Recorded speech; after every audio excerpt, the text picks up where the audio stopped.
آج کے دن کی ایک اہم ترین پیش رفت جیل میں قید عمران خان اور عدلیہ سے متعلق ہے، جس کے مطابق بانی پی ٹی آئی نے سپریم کورٹ کے چیف جسٹس یحییٰ آفریدی کے نام ایک اور خط لکھ کر جیل میں اپنی اور بشریٰ عمران کی حالت زار سے آگاہ کر دیا ہے۔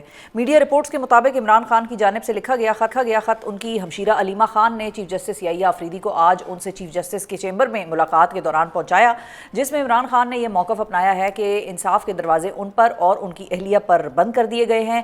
عمران خان نے خط میں یہ بھی لکھا کہ وہ 772 دنوں سے قید تنہائی میں ہیں اور ان کا جو کمرہ ہے وہ 9x11 کا ایک پنجرہ ہے۔ عمران خان کے بقول ان پر اس وقت 300 سے زائد سیاسی مقدمات قائم کیے گئے ہیں، جس کی ملکی تاریخ میں کوئی مثال نہیں ملتی۔ خط میں مزید یہ بھی لکھا گیا کہ بشریٰ عمران کی صحت مسلسل بگڑ رہی ہے، لیکن ان کے ڈاکٹرز کو معائنے کی اجازت نہیں دی جا رہی۔ اس ملاقات سے قبل یہ خبر بھی سامنے آئی تھی کہ پی ٹی آئی کے وکیل سردار لطیف کھوسہ کی چیف جسٹس یحییٰ آفریدی سے ملاقات ہوئی، اور اس ملاقات میں چیف جسٹس نے عمران خان کو جیل میں درپیش تمام مشکلات ایک تحریری شکل میں پیش کرنے کی ہدایات جاری کی۔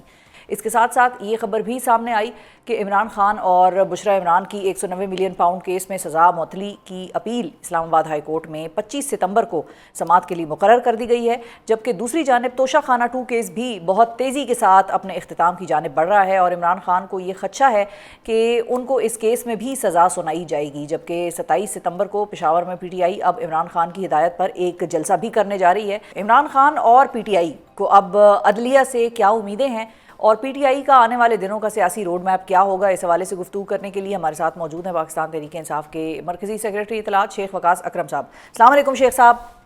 جی وعلیکم السلام۔ بہت شکریہ آپ نے وقت نکالا پروگرام کے لیے۔ سب سے پہلے تو شیخ صاحب یہ بتائیے کہ آج جو ڈیولپمنٹ ہوئی ہے کہ چیف جسٹس یحییٰ آفریدی صاحب نے ریٹن شکایات مانگی ہیں آپ لوگوں کے وکیل سردار لطیف کھوسہ صاحب سے، جب علیمہ خان صاحبہ نے ان تک عمران خان صاحب کی جیل میں جو شکایات ہیں وہ پہنچائیں، تو اس سے پہلے بھی چیف جسٹس صاحب کو ایک خط ملا ہے، سلمان اکرم راجہ صاحب نے ایک خط دیا تھا اور اس کے اوپر کوئی خاطر خواہ پیش رفت ہوئی نہیں تھی۔ اس مرتبہ آپ کو کوئی امید ہے کہ یہ ایشو یا یہ کمپلینٹ یا یہ شکایات عمران خان صاحب کی جیل میں جو رویہ ہے یا جیل میں جس طریقے سے ان کو رکھا گیا ہے وہ پرابلم سارٹ آؤٹ ہو سکتی ہیں، ہو جائیں گی اس مرتبہ؟ جو کچھ اس وقت اس ملک میں ہو رہا ہے موجودہ ججز سے کسی قسم کی توقع رکھنا، انصاف کی توقع رکھنا، یہ تو کوئی یہ مشکل کام ہے۔ مگر بہرحال نظام میں یہی عدالتیں ہیں اور عمران خان صاحب کہتے ہیں کہ مجھے انہی عدالتوں سے انصاف چاہیے، تو ہم بیفور کوئی نتیجہ آئے اس سے پہلے اس کے اوپر کوئی نیگیٹو بات نہیں کرنا چاہتے۔ ہاں، جہاں تک انہوں نے کہا کہ آپ ریٹن کوئی دے دیں، تو آپ کو یاد ہوگا کہ لاسٹ ٹائم بھی انہوں نے ریٹن ہی مانگا تھا جب ہمارے لوگوں کا ڈیلیگیشن ان کو ملا تھا، اور پھر ریٹن چیزیں پہنچائی گئی۔ کیا ہوا؟ کچھ نہیں۔ پورا ڈوسیئر تھا، اگر آپ کو یاد ہوگا، جو پاکستان تحریک انصاف کے لوگوں کے ساتھ ہوا، وہ پورے کا پورا ڈاکیومنٹ اچھا ہوتا چوڑا جی جو ہے وہ تیار کیا گیا اور وہ ان کو دیا گیا، مگر اس کے اوپر کیا پیش رفت ہوئی وہ آپ کے سامنے ہے۔ تو ابھی بھی ہم اس توقع پہ اور امید پہ کہ رول آف لا ہے اور اس کو آپ کو فالو کرنا ہے، اور ججز جو ہیں وہ انصاف کے رہنما اصولوں کو سامنے رکھتے ہوئے عمران خان صاحب کا جو ہے فیصلہ کریں گے یا ان کے کیسز کو دیکھیں گے، تو اس حوالے سے وہ خط آیا ہے۔ But let's hope, let's be positive کہ یہ ہمت کریں گے یہ لوگ اور کچھ بہتری جو ہے ٹھیک ہے۔ وہ آئے گی۔ تو شیخ صاحب اب مجھے یاد ہے کہ جب عمر ایوب صاحب کا فیصلہ نہیں آیا تھا تو اس وقت چیف جسٹس صاحب کی ان سے ایک ملاقات بھی ڈیو تھی، لیکن پھر فیصلہ آ گیا، عمر ایوب صاحب جو ہیں وہ پھر ملاقات نہیں ان دونوں کی ہو سکی۔ تو پی ٹی آئی نے کو یہ نہیں چاہیے تھا کہ پی ٹی آئی یہ مطالبہ کر لیتی چیف جسٹس صاحب سے کہ بطور جیل ریفارمز کمیٹی کے سربراہ وہ خود دورہ کر لیں اڈیالہ جیل کا، ان کو فرسٹ ہینڈ انفارمیشن وہاں کی مل جائے گی کہ کیا ہو رہا ہے اور کیسے قیدیوں کو رکھا ہوا ہے، خاص طور پہ عمران خان اور بشریٰ عمران کی بھی خود ملاقات ہو جائے گی، اور بے شک سارے قیدیوں سے مل لیں، ناٹ جسٹ دیز ٹو۔ ہم تو دیکھیں نا، ہم ذمہ داریاں جو ہے ان کی بطور چیف جسٹس یا head of this presence committee, جی ہم تو ان کو نہیں وہ کہہ سکتے کہ یہ آپ کی ذمہ داری ہیں۔ چیف جسٹس آف پاکستان سب سے وہ کہتے ہیں منصف اعلیٰ ہیں اس ملک کے، وہ ہی نوز بیٹر، ان کو پتا ہے کہ ان کی کیا کیا ذمہ داری ہیں۔ بٹ اس کے باوجود جو ہم نے ان رائٹنگ چیزیں دی تھیں، ان رائٹنگ دینے کے بعد ہم یہی توقع کر رہے تھے کہ یہی ہوگا، ڈیمانڈ ہم نے رکھی تھی کہ یہ سارے معاملات کیے جائیں۔ آپ خود سمجھ سکتی ہیں آج کل تو حالات جو ہیں ان میں توقعات تو رکھنی نہیں چاہیے شیخ صاحب، پریئر دینی چاہیے، بس پریئر دے دینے چاہیے تھی۔ نہیں وہ تو میں نے آپ کو پہلے کہہ دیا جب آپ نے پہلا سوال کیا ہے کہ ہمیں ان عدالتوں سے، ان حالات میں، ان ججوں سے جو امیدیں ہیں، جو پچھلے ہم نے فیصلے ہوئے ہیں اسی سپریم کورٹ میں سے اور ان ہائی کورٹوں سے، وہ کتنی کو ہمیں امید رہے گی اب آپ کو پتہ ہے. مگر کیونکہ خان صاحب بضد ہیں کہ انہی عدالتوں سے ہمیں انصاف چاہیے، تو ہیل کیپ پشنگ، اور ہم اپنے قائد کی ہر خواہش کو سلام کرتے ہیں، اور ان کی خواہش ہمارے لیے حکم ہے. وہ انہوں نے کہا کرنا ہے وہ کرنا ہے، ٹھیک ہے. اور ٹھیک ہے. پھر وی روٹ اے لیٹر، اور وہ ان کی بہن لے کے گئی ہیں. آ، آ، میں سمجھتا ہوں کہ پاکستانی کلچر میں، خصوصاً پختون کلچر میں، جب ایک مصیبت میں گھرے ہوئے فسطائی نظام کی فسطائیت کا شکار بھائی کی بہن جو ہے، وہ خط لے کے جاتی ہے ایک منصف اعلیٰ کے پاس، تو اللہ کا خوف ضرور جاگنا چاہیے اور انصاف ہونا چاہیے. ٹھیک ہے. ٹھیک ہے. اچھا، مسئلہ ایک ہے اور وہ یہ ہے شیخ صاحب کہ عدالتی آرڈرز تو آتے رہے، ملاقات کے لیے ججز کہتے رہے کہ ملاقات بھی کرائیں ان سے، جائیں آپ لوگ ملیں. جی سلمان جی اکرم راجہ صاحب کی پٹیشنز ہیں، وہ جی معاملہ تو پھر پھنسا ہی رہا نا.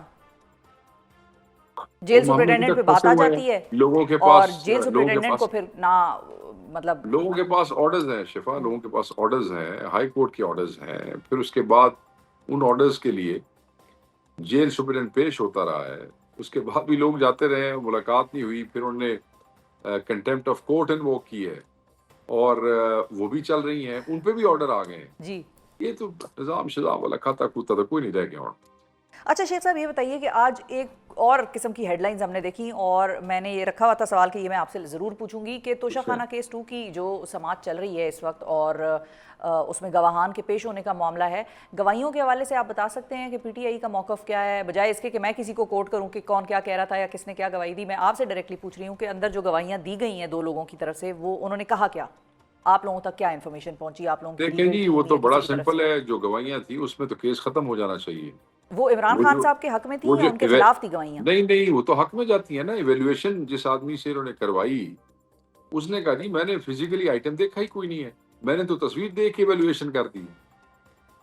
اور میں نے دسو ایک آدمی نے ایویلویشن بغیر آئٹم دیکھے کر دیتی ہے، چاہے وہ جیولری ہے، چاہے کوئی گھڑی ہے، چاہے کوئی ہار ہے، چاہے کوئی گھڑی ہے. آپ نے دیکھی نہیں، آپ تصویر دیکھ کے آپ نے ایویلویشن کر دی. کیا رہ گیا پیچھے کیس کے پلے، بتائیں مجھے آپ.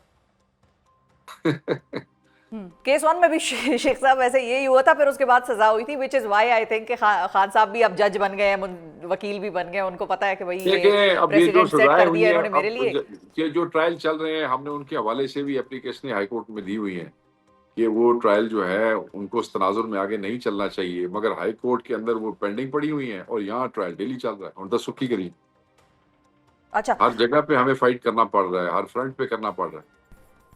تو یہ جو شیخ صاحب جو پرائیویٹ اپریزر کا نام آ رہا ہے جن کو کوٹ کیا جا رہا ہے، سہیب آفریدی، سہیب عباسی، سوری سہیب عباسی، ان کا آپ نے پڑھا ہے بیان؟ وہ کہہ رہے ہیں کہ میں نے تو ڈر کے مارے جو ہے وہ بلگری سیٹ کی قیمت کم لگوائی، مجھ پہ بڑا دباؤ تھا. ایسی اور بھی بڑی باتیں ہوئی ہیں، وہ سب دنیا کے سامنے ہے. بٹ اب جج صاحب سنتے بھی رہے ہیں. ہمیں تو جیسے لیما باجی کہہ رہی تھی، ہمیں تو یہی توقع تھی کہ آئی تھے کھیڑ ہی موقع کہانی ختم ہو گئی. اچھا. ہاں، مگر وہ تو اس کو پش کیے جا رہے تھے اور لانگ کرنا چاہ رہے تھے کہ جو کل پہ لے جاتے ہیں، ایسے کر لیتے ہیں، ویسے ٹھیک. وکیل ہمارے اچھے اچھا. ہیں، تکڑے ہیں، لگے ہوئے ہیں بیچارے، پوری ہمت کر رہے ہیں. اور مجھے لگتا ہے جج بھی ہمت ہی کر رہے ہیں آگے سے. اچھا، ایک اور بڑی انٹرسٹنگ اب ایک سچویشن بنی ہے شیخ صاحب. 25 کو کیس لگ گیا ہے 190 ملین پاؤنڈ کیس کا. 27 کو پی ٹی آئی کا بڑا احتجاج ہے جس میں خان صاحب کہہ رہے ہیں سب نے شرکت کرنی ہے، اور ساتھ ہی ساتھ توشہ خانہ کیس 2 بھی چل رہا ہے. آپ کی ویسے اپنی، آپ ظاہر ہے آپ نجومی تو نہیں ہیں لیکن ظاہر ہے آپ نے اس ملک میں سیاست دیکھی ہے اور پچھلے 2-3 سال سے آپ بھی دیکھ رہے ہیں کہ کیا کس طرح سے چل رہا ہے. آپ کا اپنا کیا ٹیک ہے؟ کیا 190 ملین پاؤنڈ کیس میں ریلیف مل جائے گی پہلے، یا سزا توشہ خانہ 2 میں پہلے ہو جائے گی؟ دیکھیں بات یہ ہے کہ کسی بھی کیس کے پلے کچھ بھی نہیں، ساری فیبریکیشن ہے. کوئی سبسٹینشیل ایویڈنس ان کے پاس نہیں ہے. کئیوں میں تو ایویڈنس ہی کوئی نہیں ہے، بنائے گئے ہیں، فیبریکیٹڈ کیسز ہیں. اگر میں کیسز کی نوعیت دیکھوں، اس کا مٹیریل دیکھوں، دا وے اٹ ہیز بن چلایا گیا ہے سارا، وہ تو سزا بنتی نہیں. وہ تو چھوڑ دینا چاہیے، وہ تو ختم ہو جانا چاہیے. ہم تو یہ توقع رکھتے ہیں. مگر اگین لائک یو سیڈ، اس دور میں کیا توقعات، اس خاطر میں پھر جو بھی کوئی ایڈورس قسم کی چیز آتی ہے، پھر جب وہ آئے گی تب دیکھیں گے کیوں ہم ایسی غلط پروڈکشن ابھی کرتے ہیں اپنے ہی کیسز کے حوالے سے. ہمیں تو توقع ہے کہ کیونکہ کیسز میں کچھ نہیں ہے اور یہ مملکت خداداد پاکستان ہے، اس میں مسلمانوں کی میجورٹی ہے، مسلمان ملک ہے، تو یہاں پہ اللہ کا ڈر ہوگا اور اللہ سے ڈرتے ہوئے کم از کم انصاف میں ڈنڈی نہیں ماری جائے گی. یہی توقع رکھتے ہیں.